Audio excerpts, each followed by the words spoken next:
बीच में एकदम से ऐसे 2-3 आए जिनमें वो 170 180 के आसपास गिर गया। तो उसी टाइम में उसी ड्यूरेशन में मैंने आपको कॉल भी किया था। सबसे टफ तो जीके ही लगता था मेरे को जीके शुरू से नहीं पसंद थी। मेरे से आप मैथ्स एलआर करवा लो। उस मॉक में भी मेरे को पता था सबमिट दबाने से पहले कि ये तो 220 से ऊपर जाएगा स्कोर। अड्डा ने तो पूरी प्रिपरेशन मेरी आपने और अड्डा ने ही संभाली है।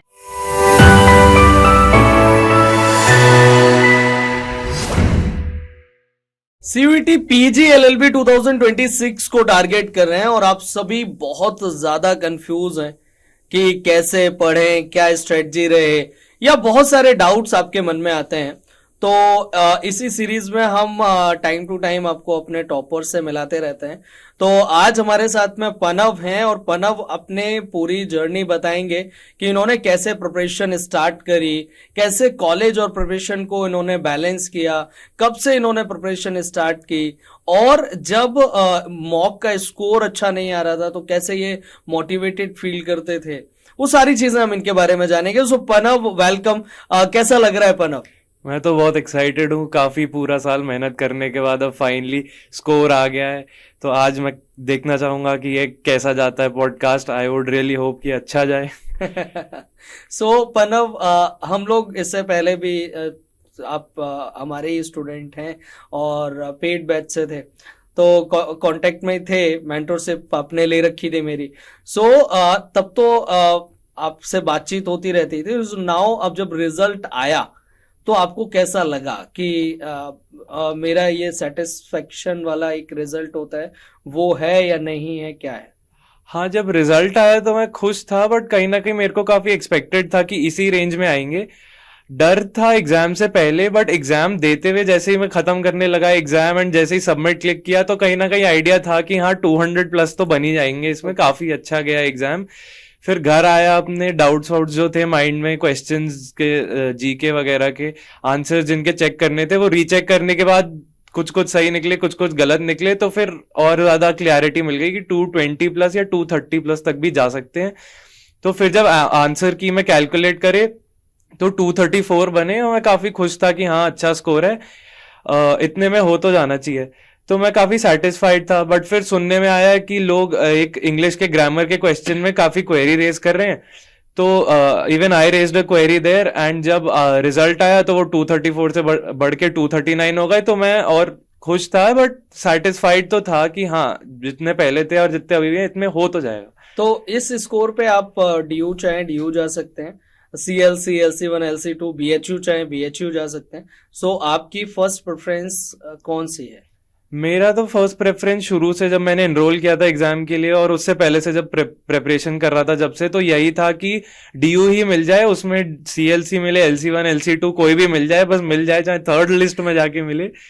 बट जब एग्जाम दे दिया तो फिर थोड़ा सा ग्रीड आ गया कि अब सीएलसी मिल जाए तो अच्छा है। सो पनव, एक सिंपल क्वेश्चन है, थोड़ा सा आपके बारे में तो हम बात करेंगे, but why you choose law as a career? इसके पीछे का रीजन क्या है? मेरे एक्चुअली पहले से ही लॉ का बैकग्राउंड है फैमिली में। My father and grandfather are already lawyers in the supreme court. हमारी अपनी फर्म भी है। तो अब था कि हाँ अपने फैमिली बिजनेस को आई कैन ज्वाइन। पहले जब 12th में डिसाइड करना था करियर, तब कहीं ना कहीं माइंड में कंफ्यूजन थी। तो मैंने फिर सीयूईटी यूजी दे के इको ऑनर्स कर ली हंसराज से अभी। ओके। फिर लास्ट ईयर में आते आते आगे का सोचना था, क्लैरिटी थी। तो फिर घर पे बात करी कि अब एमबीए करके, मतलब घर वालों ने बोला कि अब एमबीए करके तेरे को जॉब में लगना है या हमारे साथ ज्वाइन कर ले, देख ले। तो मैंने कहा इससे बेटर तो फिर घर वालों के साथ ही लग जाता। तो फिर I started preparing for this. Okay. So अभी मार्क्स से और बाकी की चीजों से फैमिली सेटिस्फाइड है? हाँ, वो बहुत खुश हैं। उनको इतना आइडिया है नहीं मार्क्स और कितनी कट ऑफ वगैरह जाती है उसका, उनको तो पता है कि डीयू जाएगा। उनको अभी भी कहीं ना कहीं 2-4% का डाउट है कि बोल तो रहा है कि हो जाएगा, लेकिन ऐसे एग्जाम्स वगैरह का पता नहीं है। तो उनको अभी 100% कॉन्फिडेंस नहीं आया है, लेकिन मैंने बोला है कि अब टेंशन मतलब हो जाएगा। ओके। सो पनव, अगर मैं बात करूं तो ओवरऑल आपने प्रिपरेशन कब से स्टार्ट की थी पर्टिकुलर इस एग्जाम के लिए? मैंने अराउंड सितंबर में स्टार्ट करी थी, बट वहां मैंने तब किसी और कहीं और ऑफलाइन ज्वाइन करी थी, बट वहां पर विद इन 1 मंथ मेरे को रियलाइज हो गया कि ये ठीक नहीं है यहाँ पे। ओके। सारे एंट्रेंसेस चाहे वो लॉग 24, मतलब पिछले साल तो 24 का था क्लैट, तो 24 के क्लैट का बैच, 25 के क्लैट का बैच, MHCET का बैच, मतलब DULLB। सारे बैचेस जो हैं वो एक ही बैच में सब बच्चों को बैठा के वही कराते थे। हाँ, जबकि उन्होंने ओके। बोला था कि नहीं हमारे तो सारे बैचेस अलग अलग चलेंगे, स्पेशलाइज पढ़ाएंगे ये वो, और मेरे को वो ठीक भी नहीं लग रहा था। तो फिर विद इन 1 मंथ मेरे को रियलाइज हो गया।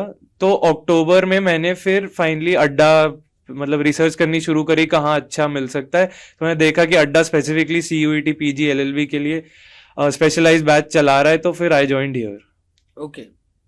तो ये तो आपने अपना टाइम 1 मंथ आपका चला गया, जिससे जो 2026 के लिए बच्चे प्रिपरेशन कर रहे हैं, तो आप उनको क्या बोलोगे कि उनको अभी से ज्वाइन कर लेना चाहिए, क्योंकि प्रॉपर फिर टाइम मिल जाता है तुम्हें प्रॉपर प्रैक्टिस के लिए और रिवीजन के लिए, वो सब चीजें।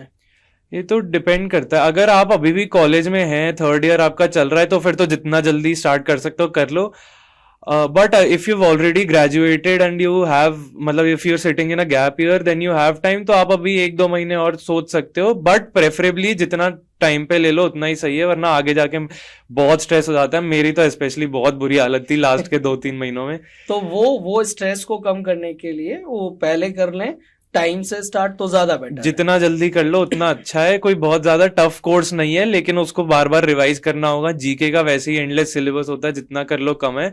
तो जितना टाइम से आप स्टार्ट कर लो उतना आपको एंड में जाके मेंटल गेम में आप जीतते रहोगे at least. Okay okay, perfect. So Pranav, ये तो हमने अब बात आ जाती है, क्योंकि आप फाइनल ईयर में भी थे, है ना, आपका 5th और 6th सेमेस्टर के एग्जाम भी थे, असाइनमेंट्स थे और बाकी की चीजें भी थी, प्लस इधर प्रिपरेशन।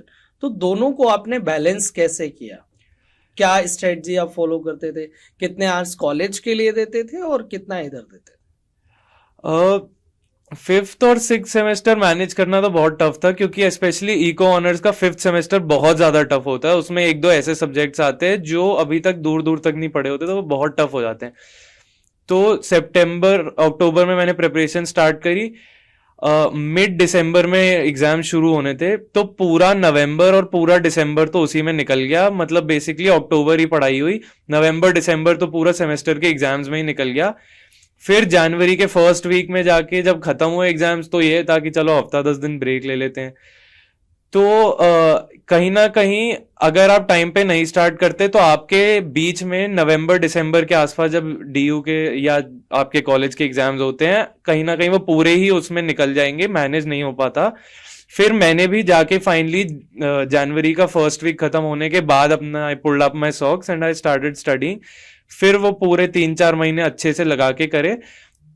तो वही बात है, अगर आपको स्ट्रेस नहीं चाहिए तो आप टाइम पे पढ़ लो, क्योंकि 1-2 महीने अगर आपने कॉलेज के लिए नहीं पढ़े हैं, तो मिनिमम 1 महीना तो पूरा ही वहां निकल जाता है, डिपेंडिंग ऑन कोर्स। राइट। थोड़ा सा मैंने भी स्टार्टिंग में कोशिश करी थी कि आधा दिन मैं एंट्रेंस की प्रिपरेशन के लिए कर लूँ, आधा दिन अपने कोर्स की प्रिपरेशन के लिए कर लूँ। लेकिन जैसे जैसे कोर्स के एग्जाम्स पास आते गए, वो फिर पूरा ही 100% उधर जाने लग गया, नहीं हो पाया मैनेज। तो कितना टाइम आप डेली बेसिस पे CUT PG LLB के लिए देते थे और कितना आप कॉलेज की स्टडी के लिए? मैंने जब बिल्कुल स्टार्ट ही किया था, तो मेरा आइडिया था कि 6, मतलब दिन की 7 क्लासेस देखनी है, जिनमें से 4 अपनी एंट्रेंस की और 3 मेरे वीडियो लेक्चर्स कोर्स के हुए, सेमेस्टर के हुए। तो वो बेसिकली पूरा पूरा दिन कहीं ना कहीं निकल जाता था। बैरली 2-3 घंटे जो रात को जाके मिलते थे, उसमें मैं अपना जिम विम जाता था, ताकि मेरे को मतलब फिजिकल हेल्थ भी मेंटेन रहे और थोड़ी मेंटल पीस भी मिले। तो 7-8 रात घंटे को तो 2 लग बजे जाते थे। जिम करते हो? पूरा दिन जब खत्म हो जाए, सारी पढ़ाई मोरलेस 90% खत्म हो जाए, तभी जाता था। क्योंकि फिर अगर मैं दिन में चला जाऊंगा तो I will get tired and I won't be able to study the entire day. तो I prefer to go at night only after most of the work is done. Okay, good good. So daily hours का अपने कोई fix नहीं था, बस target थे कि मेरे को इतनी इतनी क्लास करके करना है और इसको फिनिश करेंगे तब फिर बाकी की चीजें हाँ, देखेंगे। जितना हो जाए सिलेबस उतना खींचना है। मतलब आपने daily hourly basis target set नहीं नहीं। किया था, डेली अपना अपना टारगेट बनाते गए, बस वो करते गए। गुड। हाँ। सो इसके अलावा अगर हम बात करें तो अब हम एक एक सब्जेक्ट की तरफ आ जाते हैं कि लाइक आपका पूरी सीयूटी पीजी एलएलबी में टोटल आपका, क्योंकि जीके सेक्शन भी आता है, इंग्लिश भी है, और आपका कंप्यूटर भी है, क्वांट भी है, रीजनिंग भी है, तो सबसे मतलब जो आपको बहुत ज़्यादा पसंदीदा टाइप से सब्जेक्ट ऐसा कौन सा था बहुत ज़्यादा जिससे प्यार था? मुझे मैथ्स और एलआर मतलब दोनों मोरलेस बराबर ही थे, लेकिन मेरे को बहुत पसंद है दोनों। मैं usually I have been good at maths and LR. तो मैथ्स और एलआर में मेरे को था कि अगर मेरे को कहीं अपना स्कोर खींचना है तो इन्हीं दोनों सब्जेक्ट्स में खींचना है, और मेरे को इंटरेस्ट भी बहुत था, तो मैं काफी शौक से भी पढ़ता था इन दोनों के लिए। और यही हुआ, एग्जाम में जितने भी मैथ्स और एलआर के टोटल क्वेश्चन आए उनमें से एक ही गलत हुआ था एलआर का कैलेंडर में, बाकी सारे सही थे, सारे अटेम्प्ट करे थे। तो मेरे को पता था कि यही मेरी स्पेशलिटी है, I can pull marks here. तो शौक भी बहुत था, पढ़ाई अच्छे से हो भी गई, और उसी ने डिलीवर भी करा रिजल्ट के डे पे। गुड। सो अभी अगर मैं बात करूँ, आपने बताया, लेकिन आपने ग्रेजुएशन तो आपका इकोनॉमिक्स से था, सो इधर मैथ्स में इंटरेस्ट कैसे? मैथ्स में मेरे को 12th तक काफी इंटरेस्ट था, लेकिन एज अ कोर्स नहीं परस्यू करना था। और अगर आप देखोगे तो इकोनॉमिक्स ऑनर्स में भी 80% मैथ्स ही है। अलग तरह की मैथ्स होती है, but even that is 80% maths. Calculative. बहुत ज्यादा, मतलब कि हम तो खुद ही कहते थे कि इको तो पढ़ा ही नहीं, मैथ्स ही पढ़ा दी सारी। ओके। सो प्रणव, अब आ जाते हैं, सबसे ज्यादा टफ सब्जेक्ट कौन सा लगता था? सबसे टफ तो जीके ही लगता था। मेरे को जीके शुरू से नहीं पसंद थी। मेरे से आप मैथ्स एलआर करवा लो, जीके मेरे को बड़ी बोरिंग सी लगती थी। न्यूज व्यूज पढ़ना और ये सब मेरे को ज्यादा इंटरेस्ट था भी नहीं वर्ल्डली अफेयर्स में। सिर्फ एंट्रेंस के लिए अब मेरे को था, और क्योंकि मेरे को कहीं ना कहीं डर भी बहुत था सबकॉन्शियसली जीके का, क्योंकि मेरे को समझ ही नहीं आता कि कितना पढ़ो, कहाँ से पढ़ो, क्या पढ़ो। अब सिलेबस में हमारे सीयूईटी पीजी की सिर्फ हिस्ट्री दी हुई है, सिर्फ वर्ड हिस्ट्री दिया हुआ है। अब वो कितनी हिस्ट्री पढ़नी है, कहाँ से क्या पढ़नी है। हाँ, वो हिस्ट्री उन्होंने फेमस पर्सनालिटी, हिस्ट्री, पॉलिटी, ये सब लिख दिया, कोई स्पेसिफाई नहीं किया। तो मेरे को इसका ही काफी डर था, तो मैंने तो कहा कि अब सर आपको पता है, मैंने मेरा काम बैच में एनरोल करना है, आप अपने हिसाब से जीके पढ़ा दो जितनी पता है। और वो एक्चुअली में काफी अच्छी गई, जितना मेरे को उम्मीद थी उससे कई गुना बेटर ही गया। एंट्रेंस जीके भी बहुत अच्छी आती थी, तो हाँ, I am very thankful for that. Good. So अब हम आ जाते हैं एक एक सब्जेक्ट की स्ट्रेटजी पे। डेली अगर हम क्वांट के लिए बात करें तो क्वांट के लिए क्या स्ट्रेटजी फॉलो करते थे आप? जब मैंने जनवरी में फाइनली अपना शुरू किया तो मैंने अपने डे को 3 पार्ट्स में डिवाइड करा हुआ था। सबसे पहले फर्स्ट हाफ जाता था 4 वीडियो लेक्चर्स में। वो सबसे पहले मैंने इंग्लिश से शुरू किए, 4 वीडियो लेक्चर्स इंग्लिश के, फिर 1-2 वीडियोस जीके के सिलेबस की, और फिर रात को आते जाते 2-3 वीडियोस करंट अफेयर्स की। ऐसे ही 4-4 वीडियोस करते करते पहले इंग्लिश का सिलेबस खत्म किया, फिर वो शिफ्ट हुआ, फिर 4 वीडियोस मैथ्स की शुरू हुई, जिसमें दोपहर को फिर जीके का सिलेबस, रात को करंट अफेयर्स का सिलेबस। ऐसे ही फिर जब मैथ्स का सिलेबस खत्म हुआ तो सुबह 4 वीडियोस एलआर की, दोपहर को जीके का, फिर रात को सीए का। जीके और करंट अफेयर्स पूरा टाइम चला है थ्रू आउट। पहला 10-15 दिन उसमें इंग्लिश के थे फर्स्ट हाफ में, 10-15 दिन आगे के मैथ्स के, फिर अगले 10-15 दिन एलआर के। तो ऐसे ही धीरे धीरे करते करते सारा सिलेबस खत्म हो गया। ओके।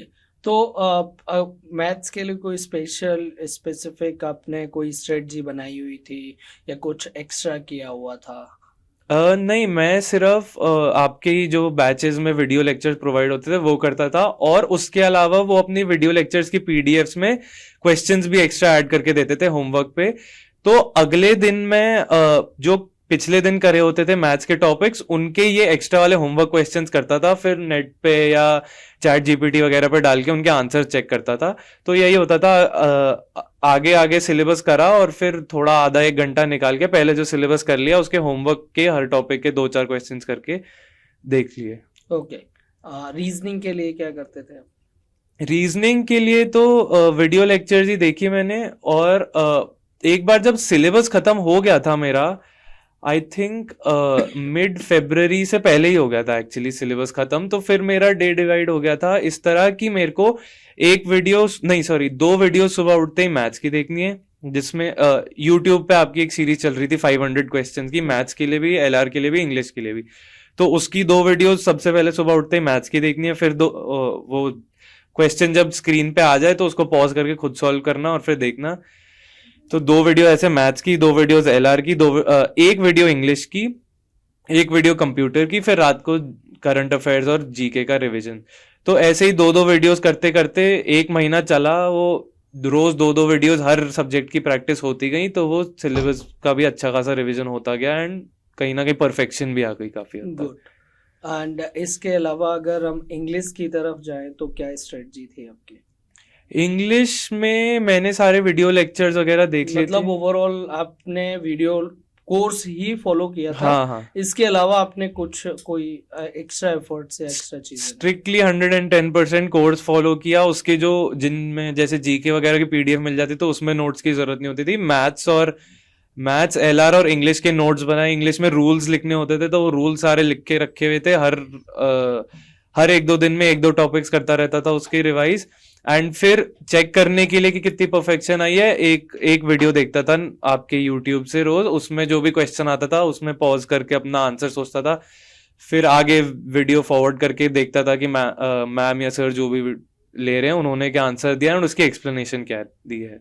ओके, तो मतलब ओवरऑल आप ये कह रहे हो कि आपने पूरा बैच फॉलो किया और बैच फॉलो करते करते आप साथ में रिवीजन और प्रैक्टिस करते गए, आपने इसके अलावा और कुछ नहीं किया? नहीं नहीं, सारी चीजें उसी से आ गई, 239 स्कोर आपका वहीं से आ गया, कुछ एक्स्ट्रा आपने कहीं से कुछ नहीं किया? करंट अफेयर्स की चाहे हम बात करें या बाकी की चीजों की, सब अड्डा 247 के बैच से ही किया? नहीं नहीं, एब्सोल्युटली नथिंग। फर्स्ट 60-65% गेम का यही फोकस था कि सिर्फ बैचेस देखो, खत्म करो सारे सब्जेक्ट्स, और उसके बाद जो लास्ट का 1-1.5 महीना बचा उसमें सिर्फ यूट्यूब की आपकी वीडियोस देख के उसमें प्रैक्टिस करना। रिवीजन। और लास्ट के 10 डेज में रोज मॉक था। उससे पहले हर हफ्ते 2-2 होते थे, तो करीब 15-20 मॉक्स भी हो गए थे। ये हाँ एक चीज थी कि अड्डा के तो मैंने करे ही, 2-4 मैंने बाहर के भी मॉक्स कर लिए थे इधर उधर से परचेज करके, ताकि आइडिया लग जाए कि बाहर का भी। तो कंपैरेटिवली अगर हम बात करें तो दोनों में कंपैरिजन किया जाए तो कौन से मॉक ज्यादा सही थे? वो वाले टफ ज्यादा थे लेकिन एक्यूरेट अड्डा के ज्यादा थे, क्योंकि जितने अड्डा में मार्क्स बन रहे थे अड्डा के मॉक्स में, उतने ही मेरे कहीं ना कहीं रिफ्लेक्ट होके फाइनली भी आए हैं। Okay. Quality of paper, level of paper was somewhere more accurate for Adda's. Okay, so अगर मैं बात करूं तो कितने टोटल मॉक्स आपने लगाए? जैसे एज यू टोल्ड कि हाँ 20 मॉक्स अप्रोक्स आपने लगाए थे। उस 20 मॉक्स में कभी कभार तो ऐसा हुआ होगा, और एक बार मुझे भी याद है बहुत अच्छे से कि एक बार स्कोर बहुत कम आया था, रात को 2 बजे तुम्हारा मेरे पास कॉल आता है कि सर अब मुझसे नहीं हो रहा, मैं क्या करूं? तो उस टाइम पे अपने आप को कैसे मोटिवेटेड फील, मतलब मोटिवेट कैसे रखते थे या चीजें बैलेंस करके कैसे रखते थे? एक्चुअली हुआ क्या था, मैंने जो स्टार्टिंग के मॉक्स दिए थे उन सब में मेरे 200 प्लस बन गए थे, तो मैं बहुत खुश था। तो मेरे को एक्सपेक्टेड था कि हाँ, अच्छा जा रहा है अच्छा जा रहा है। फिर बीच में एकदम से ऐसे 2-3 आए जिनमें वो 170-180 के आसपास गिर गया। तो उसी टाइम में, उसी ड्यूरेशन में मैंने आपको कॉल भी किया था। इस टाइम पे एक मेरी लक की बात बहुत अच्छी थी कि मेरे पास फ्रेंड्स वगैरह बहुत थे जो मेरे को पूरा टाइम मोटिवेट कर रहे थे। तो उनसे बात होती थी, वो कहते थे मत ले टेंशन, कहीं ना कहीं वो मेरे कहीं पीछे खड़े हुए थे। They were standing right by me telling me कि कोई बात नहीं, एक आध स्कोर इसमें कम हुआ है तो तू ये भी तो देख कि ओवरऑल भी स्कोर गिरा है। जब एनालिसिस देखा था मैंने मॉक का, तो ओवरऑल भी एवरेज स्कोर गिरा था। रैंक फिर भी ठीक थी, आई थिंक 30-40 के आसपास बन रही थी मेरी उस स्पेसिफिक मॉक में। तो वो मतलब अपने पर्सपेक्टिव से लग रहा था कि नहीं मार्क्स गिर गए, लेकिन वो कहीं ना कहीं कह रहे थे कोई बात नहीं कोई बात नहीं, एकदम से ऐसे कुछ खराब थोड़ी हो गई है, प्रेपरेशन उतनी तो है ही, दे 2-4 दिन और देता रहे, फिर वो वापस जब बढ़ेंगे तो तू खुद मोटिवेट होएगा। तो I endured through the phase and आगे जाके दोबारा कंटिन्यूसली देता रहा, तो वो वापस बढ़ गया स्कोर, तो तसल्ली हो गई कि हाँ कोई बात नहीं। तो लाइक अब मैं अगर ये पूछूं आपसे कि मॉक का स्कोर मैटर करता है एग्जाम में? हाँ हाँ, मॉक का स्कोर एग्जैक्टली मैटर करता हो ना करता हो, मॉक से जो प्रैक्टिस मिलती है वो बहुत ज्यादा इंपॉर्टेंट होती है। टाइमिंग बैठाना, अपनी आइडिया लगाना, कितनी देर कितने क्वेश्चन में लग रही है, क्या हो रही है। एक मेरे को मॉक याद है, उसमें मेरे को LR के एक क्वेश्चन में 20 मिनट लग गए थे, तो बाकी में तो फिर क्या ही बच गया। तो कहीं ना कहीं टाइम मैनेजमेंट, और ये आपको ये चीज रियलाइज करवाती है कि हर क्वेश्चन नहीं करना होता। जो चीज नहीं समझ आ रही है उसको छोड़ के आगे बढ़ना कोई गलत बात नहीं है। हम कहीं ना कहीं इस मेंटालिटी से जाते हैं जितने क्वेश्चन हो जाएं उतना ज्यादा स्कोर बढ़ जाएगा, करते जाओ करते जाओ। और हम स्टार्टिंग से ही उसमें लग जाते हैं कि ये वाला क्वेश्चन करेंगे फिर अगले पे जाएंगे, हाँ, और उसमें टाइम वेस्ट। उसमें स्पेशली मैथ्स LR में कहीं ना कहीं मेरी स्पेशली 1-2% तो ईगो की भी बात आ जाती है कि मेरे तो ये सबसे स्पेशलाइज सब्जेक्ट है, इसमें मैं कैसे अटक गया। तो ये चीज कहीं ना कहीं मॉक्स आपको एक रियलिटी चेक देती है कि ऐसा मत करो अपने साथ। हो सकता है एक आध बार क्वेश्चन भी गलत हो, आप आगे बढ़ो, देख लेंगे, it is not the end of the world. तो टाइम मैनेजमेंट और आंसर क्वेश्चंस कैसे आएंगे ये सब असेस करने में बहुत हेल्प करते हैं, तो बहुत ज्यादा इंपॉर्टेंट है। 110% देने चाहिए कम से कम, नहीं तो 15-20 तो देने चाहिए, मिनिमम 10 तो देने ही चाहिए, मॉक्स देने चाहिए। हाँ जी। बट उनका स्कोर मैटर नहीं करता, उनकी जो टाइम मैनेजमेंट बाकी की जो चीजें हैं वो मैटर करती हैं, वो हेल्प करती हैं बाकी की हाँ, उसका एनालिसिस मैटर करेगा, ताकि आप देख सको कि आप बाकी लोगों के पर्सपेक्टिव से कहाँ खड़े हो। अगर आपका स्कोर कम है लेकिन रैंक वगैरह अच्छी है, तो आप कहीं ना कहीं अपने आप को तसल्ली दे सकते हो कि सबका ही यही है, सिर्फ मैं नहीं हूं जिसकी थोड़ी प्रिपरेशन में कमी रह गई है। क्वेश्चन पेपर ही ऐसा आया था पिछले साल से, इस बार ज्यादा आसान क्वेश्चन पेपर आया है, जबकि हमारे पास 15 मिनट कम थे पिछले साल से। They had reduce the time by 15 minutes. लेकिन इस बार एक्सपेक्टेड है कि हो सकता है एक बार को कट ऑफ ज्यादा ही चले जाए। तो इसीलिए आपको मॉक्स क्वालिटी ऑफ पेपर से काफी अवेयर करवा देते हैं। मार्क्स वही इसी चक्कर में डामलडोल हो सकते हैं, ऊपर नीचे जा सकते हैं। आप अपनी रैंक और बाकी लोगों के पर्सपेक्टिव से अपने स्टैंडिंग को गेज कर सकते हो। तो हाईएस्ट मॉक्स का स्कोर क्या था, मतलब जो मॉक्स आपने लगाए थे उसमें सबसे मैक्सिमम स्कोर कितना गया था? आई थिंक मेरा मैक्सिमम गया था 230 के अराउंड ही गया था। 230 के अराउंड गया था। और वो एक्चुअली में देखा जाए तो वो मॉक बिल्कुल एग्जाम जैसा गया था। मैं एग्जाम से निकलते ही कहा था कि इसकी क्वालिटी बिल्कुल मेरे उस मॉक जैसी गई है। उसमें भी मैंने अपने एग्जाम में भी 71 क्वेश्चन अटेम्प्ट करे थे, उस मॉक में भी अराउंड 70 के अटेम्प्ट करे थे। उस मॉक में भी मेरे को पता था सबमिट दबाने से पहले कि ये तो 220 से ऊपर जाएगा स्कोर। बिल्कुल एग्जैक्ट उस मॉक जैसा मेरा एग्जाम गया था। वहां पे भी सबमिट दबाते दबाते 71 क्वेश्चन मैंने करे थे। मेरे को पता था कि बिल्कुल रिफ्लेक्ट होएगा स्कोर जब रिजल्ट आएगा। तो यही था, हाँ, बेस्ट तो। ओके, सो ओवरऑल अभी आपने बताया पूरा अपनी प्रिपरेशन के बारे में। तो अभी अगर जैसे इस बार 2026 के लिए जो बच्चे अपियर होंगे, जो एग्जाम में बैठ रहे होंगे, तो उनको क्या सजेस्ट करना चाहोगे? प्रिपरेशन वो कब से स्टार्ट कर दें? एंड जैसे आपने बताया कि आप अपना कॉलेज के लिए 3 to 4 आवर्स लेते थे और 3 to 4 क्लासेस इधर आप PGLLB के लिए लेते थे। तो इनको मैनेज किया जा सकता है? मतलब यहाँ पर मेरा एक छोटा सा क्वेश्चन ये है, क्या हम जब हम कॉलेज में हैं तो तब हम प्रिपरेशन कर सकते हैं या नहीं कर सकते हैं? हाँ, प्रिपरेशन तो 110% कर सकते हैं। मैंने कर ली तो कोई भी कर सकता है, ऐसी कोई प्रॉब्लम नहीं है। तो लेकिन प्रिपरेशन और मैनेजमेंट आप दोनों की इक्वली तब कर सकते हो अगर आपने साथ में टाइम पे शुरू कर लिया हो।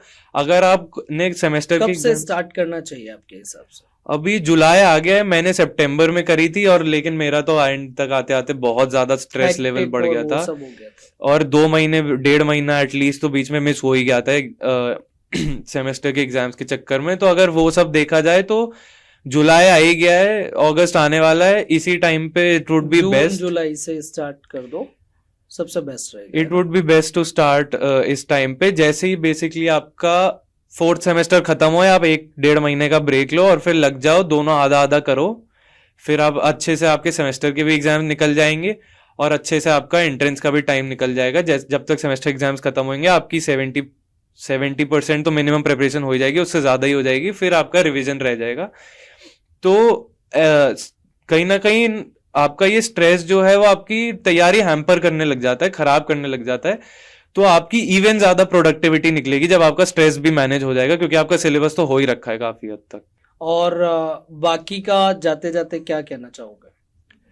मैं तो यही कहना चाहूंगा कि मेरे में कहीं ना कहीं एक छोटी सी जो प्रॉब्लम मैंने फेस करी कि मैं तो बहुत ज्यादा पैसिमिस्टिक था थ्रू आउट, कि जो मैं जैसे जीके का हो गया या इंग्लिश की वोकैबलरी हो गई, कहीं ना कहीं मैं कंप्यूटर को भी जीके का ही पार्ट कंसिडर करता हूँ, उसमें भी एंडलेस सिलेबस ही है, कोई डिफाइंड तो है नहीं। तो मैं इस through out my phase I was very pessimistic कि जो जो मैं ये कर रहा हूँ, वोकैबलरी कर रहा हूँ, इडियम्स कर रहा हूँ, जीके कर रहा हूँ, ये तो एंडलेस सिलेबस है, ये कितना भी करता जाओ कोई फायदा नहीं है, जो भी एग्जाम में आएंगे वो तो मेरे को आते नहीं होंगे, मेरा तो खराब ही हो जाएगा। तो मैं कहीं ना कहीं अपने आप को ही नीचे करे जा रहा था, डराए जा रहा था कि नहीं, आई वुड रिकमेंड कि प्रिपरेशन हो जाएगी आराम से, रिवीजन भी हो जाएगी और बिल्कुल टॉप नॉच लेवल की हो जाएगी। आप अपने आप को प्लीज परसुएट करके रखना कि हाँ अच्छा जाएगा, स्टे पॉजिटिव, स्टे मोटिवेटेड, ये ऐसे इस रैबिट होल में मत जाना कि नहीं नहीं मैं तो जितना कर रहा हूँ गलत ही है। बिल्कुल अपने ऊपर भरोसा रखिएगा कि हाँ मैं जो कर रहा हूँ बिल्कुल सही कर रहा हूँ, अच्छा जाएगा। कोई ऐसे बहुत ज्यादा टफ जेई या जेई एडवांस नहीं देने जा रहा हूँ, सीबीटी पीजीएलएल भी जा रहा हूँ, आराम से हो जाएगा। अपने आप को हमेशा अपने ऊपर ट्रस्ट मत खोइएगा, बस हमेशा मतलब मोटिवेटेड और पॉजिटिव हाँ कि जो मैं कर रहा हूँ सही कर रहा हूँ, यही आएगा और अच्छा जाएगा, खुश होके घर आऊंगा। अड्डा के लिए क्या कहना चाहोगे? अड्डा ने तो पूरी प्रिपरेशन मेरी आपने और अड्डा ने ही संभाली है। बिल्कुल जब मैंने ज्वाइन करा था, I place my blind faith in you कि अब आपको ही पता है जीके का, मेरे को तो पता नहीं है, आप देख लो, मैथ्स, एलआर, इंग्लिश, जो भी चीजें हैं, कंप्यूटर, आप पे ही पूरा भरोसा है, जो आप कराओगे मैं बस चुपचाप आंखें बंद करके पढ़ लूंगा, रट लूंगा उसको, मैथ्स अच्छे से समझ लूंगा, सीधा फॉलो करूंगा, आपके ही मॉक्स दे के अपना स्कोर वगैरह गेज करूंगा, कोई दिक्कत आए आप लोगों से बात कर लूंगा, and it paid off, there is no doubt about it. अच्छा स्कोर आया, सब इसी की मदद से आया, कोई एक्सटर्नल हेल्प ली नहीं। एंड हाँ मतलब आप ही ने कैरी करके मेरे को ड्रीम कॉलेज तक पहुंचा ही दिया फाइनली। हाथ पकड़ के तुम्हें तुम्हारे ड्रीम कॉलेज, हाँ ये आपने ड्रीम फर्स्ट डे पे ही यूनिवर्सिटी बोला तक था, छोड़ के आएंगे। फर्स्ट डे पे बोला था और अब ये हो गया। हो गया, गुड।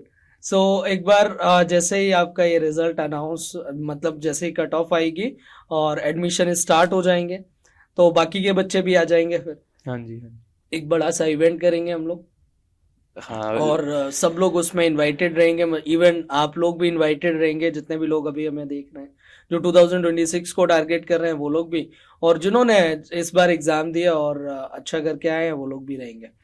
सो होप आपको पूरी जर्नी जो बताई, पूरी कैसे प्रिपरेशन करी, कैसे अपने आप को मोटिवेटेड रखा हमेशा, और अप्स एंड डाउन्स आए उनको भी मैनेज करके चले, कॉलेज को बैलेंस किया, और प्लस प्रिपरेशन भी देखनी थी, अपने हेल्थ का भी ध्यान रखना था, रात को जिम जाना और वो सब चीजें, सब कुछ बता दिया प्रणव ने अपने बारे में। बाकी की आपसे और भी मुलाकातें ऐसी होती रहेंगी, और भी सारी चीजें हम लोग करते रहेंगे, और भी लोगों के, और भी टॉपर्स के साथ में मिलेंगे। होप आपको ये वीडियो बहुत ज्यादा पसंद आई होगी, and thank you so much Pranav for coming, and और ऑनेस्टली आपने जो भी चीज़ है जो शेयर करी उसके लिए थैंक यू सो मच, है ना। और फिर आपसे अब मुलाकात होगी किसी दूसरे पॉडकास्ट में, और तब तक के लिए नमस्कार, जय हिंद। आप सभी अपना ध्यान रखिए, बाकी अड्डा 247 के साथ में कनेक्टेड रहिए। हम लोग हमेशा आपको क्वालिटी कंटेंट जो देते आए हैं वो हमेशा देते रहेंगे। थैंक यू सो मच, जय हिंद।